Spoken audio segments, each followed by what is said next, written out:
ತುಂಬಾ ಜಾಗದಲ್ಲಿ ಏನಾಗ್ತಂದ್ರೆ ಮರಳು ಮಿಶ್ರಿತವಾದ ಅಂದ್ರೆ 60ಕ್ಕಿಂತ 70% ಮರಳು ಕಣಗಳಿದ್ದಾಗ ಅದನ್ನ ಮರಳು ಭೂಮಿ ಅಂತ ಕರಿತೇವೆ. ಒಂದು ವೇಳೆ 60% ಅಷ್ಟು ಸಿಲ್ಟು ಮತ್ತೆ ಕ್ಲೇ ಇದ್ದಾಗ ಅದನ್ನ ಅಂಟು ಮಣ್ಣು ಅಂತ ಕರಿತೇವೆ. 20ರಿಂದ 30% ಸಿಲ್ಟು ಕ್ಲೇ ಇದ್ದು 40ರಿಂದ 50% ಮರಳು ಭೂಮಿ ಇದ್ರೆ ಅದನ್ನ ಮೀಡಿಯಂ ಸಾಯಿಲ್ಸ್ ಅಂತ ಸಾಮಾನ್ಯವಾಗಿ ಅನಲೈಸ್ ಮಾಡ್ತೇವೆ.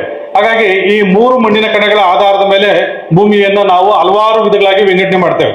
ಹಾಗೆ ಒಂದು ಫಲವತ್ತಾದ ಮಣ್ಣು ಅಂತಂದಾಗ ಒಬ್ಬ ಕೃಷಿಕನು ಒಂದು ಕೈಯಲ್ಲಿ ಒಂದು ಮಣ್ಣನ್ನ ಹಿಡಿದು ನೋಡಿದಾಗ ಆ ಮಣ್ಣಿನಲ್ಲಿ ಏನೆಲ್ಲ ಇರಬೇಕು ಅಂತಂದ್ರೆ millions together beneficial micro organisms ಒತ್ತಿ ಮಾಡ್ತಿ. ಇದರಲ್ಲಿ ಮಿಲಿಯನ್ಸ್ ಟುಗೆದರ್ ಏನಂತಂದ್ರೆ ಪ್ರೋಟೋಜೋವಾ ಇರ್ತದೆ, ಬ್ಯಾಕ್ಟೀರಿಯಾ ಇರ್ತದೆ, ಆಕ್ಟಿನೋಮೈಸಿಟಿಸ್ ಇರ್ತದೆ, ಫಂಗೈ ಇರ್ತದೆ, ಹಾಗೆ ಆಲ್ಗೆ ಕೂಡ ನಮ್ಮ ಸಾಯಿಲ್ ಅಲ್ಲಿ ಇರ್ತಕ್ಕಂಥದ್ದನ್ನ ನಾವು ಕಾಣ್ತೇವೆ. ಇವೆಲ್ಲವೂ ಕೂಡ ಒಟ್ಟಾಗಿ ಇದ್ದಾಗ ಅದರ ಜೊತೆಯಲ್ಲಿ ನಿಮೆಟೋಡ್ಸ್ ಕೂಡ, ನಿಮೆಟೋಡ್ಸ್ ಅಲ್ಲಿ ಇವತ್ತು ಬೆನಿಫಿಷಿಯಲ್ ನಿಮೆಟೋಡ್ಸ್ ಇದಾವೆ, ಹಾಗೆ ನಮಗೆ ಹಾನಿಯನ್ನು ಉಂಟು ಮಾಡ್ತಕ್ಕಂಥ ಬೇರು ಜಂತುಗಳನ್ನು ಕೂಡ ನಾವು ಕಾಣ್ತೇವೆ.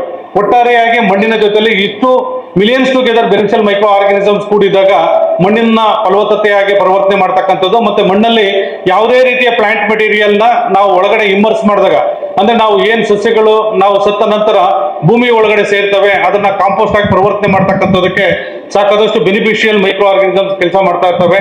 ಅವು ಯಾವೂ ಕೂಡ ನಮ್ಮ ಕಣ್ಣು ಕಾಣಿಸೋದಿಲ್ಲ. ಭೂಮಿಯ ಫಲವತ್ತತೆ ವೃದ್ಧಿ ಆಗೋದಕ್ಕೆ ಇವೆಲ್ಲವೂ ಕೂಡ ನಾವು ಭೂಮಿಯಲ್ಲಿ ಬಹಳ ಮುಖ್ಯವಾಗಿರ್ತದೆ.